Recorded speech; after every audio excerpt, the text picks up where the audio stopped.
Today, we're going to be taking a deep dive into the Saucony Triumph 4, specifically in the Winter Solstice colorway. Without further ado, let's get into this video.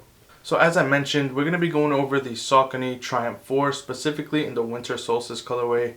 Now, real quick, I do want to say I got this shoe for a steal. They're running a promotion right now on Saucony for 20% off site-wide. And originally, the shoe is $170. Now, with that promotion, it did bring it down to $144.50, I believe.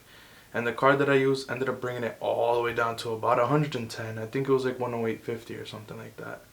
So I ended up grabbing these up because I actually really like the colorway. So without further ado, let's take a deep dive into the shoe and see what we're looking at. Okay, so starting off with the front and the side of the box, we have the original Saucony logo. But if you can see the little details on the front of the box, there's like different phases of the moon. So it goes from that toenail kind of look all the way to the full moon. And it's like that throughout the whole front of the box. And it's also like that on the back. On the top of the box, we can see something kind of like a wheel design. That's the best way I can describe it. I imagine it has something to do with the whole winter solstice thing, but I'm not sure what any of this means. Now on the bottom of the box, once again, we have the different phases to the moon in this reflective kind of material. Now, I'm a sucker when it comes to details on boxes and stuff. I know it's not a big deal to a lot of people, especially if you're just like, oh, I'm going to wear the shoe. But I like when it adds stuff like this. Now, taking a look at the paper has that wheel design in it as well. Once again, I'm not sure what any of this means, but it has that design on the paper, which is another little cool factor. So starting off with the upper of the shoe, we have what I would consider kind of like a netting pattern. It is sewn into the fabric that is behind the netting, so you don't have to worry about durability or anything as far as I'm concerned. Also, kind of in like this green area, this back area right here, the Saucony logo in the front of the shoe, which is like the toe area, and on the tongue area right around here. There's a lot of iridescent colors, so depending on the lighting, the shoe does throw a different color. But the majority of the front is kind of like a cotton candy pattern, is what I would best describe it as. The Saucony logo, it goes from like a very dark blue to a dark teal.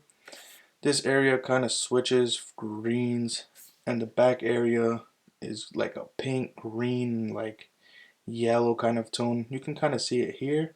Now the toe box and this area right here kind of has just like a reflective material along with black leather on the sides. Moving on to the midsole, we have a burgundy purple kind of color along with a brownish olive green, and then we have this very light mint green. So as I mentioned, you can kind of see the shoe changing colors depending on the lighting. Now the Saucony logo, you can't really tell too much on camera, but in person you can definitely tell. Now on the back of the shoe, we do have Saucony's Pro Grid material, which is just their comfort slash cushioning material. I've had other Saucony silhouettes before, just not this one, so I need to test this silhouette out. But yeah, around the Pro Grid logo, or whatever you would want to call it, they have kind of like this gel or epoxy material surrounding it, also looking like a netting material to match, I believe, the rest of the shoe, which is honestly super dope. I've never seen that on a shoe before. Now moving on to the actual heel area, we do have Saucony's logo once again, not once but twice, and we have this shrinking pattern right here going all the way down, and we have more of this iridescent material going around the shoe. Now on the inside of the shoe, we have Saucony's arch lock material, which is just a material that they use to be more comfortable. It's kind of like a stretch material, so they kind of have this little pattern right here. It's a bunch of circles.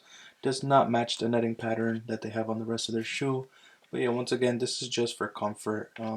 Nothing really outstanding. Now moving on to the front of the shoe or the toe box area, once again we have more of this iridescent kind of material. It turns from a blue to a purple. I'm not sure if you guys could get that lighting. On the left shoe, we have this wheel pattern on the tongue. This is the tongue pull tag. We have the wheel pattern once again on the insole. And then on the right shoe, we have the different phases to the moon on the pull tab. And moving on to the inside, once again, we have the different phases to the moon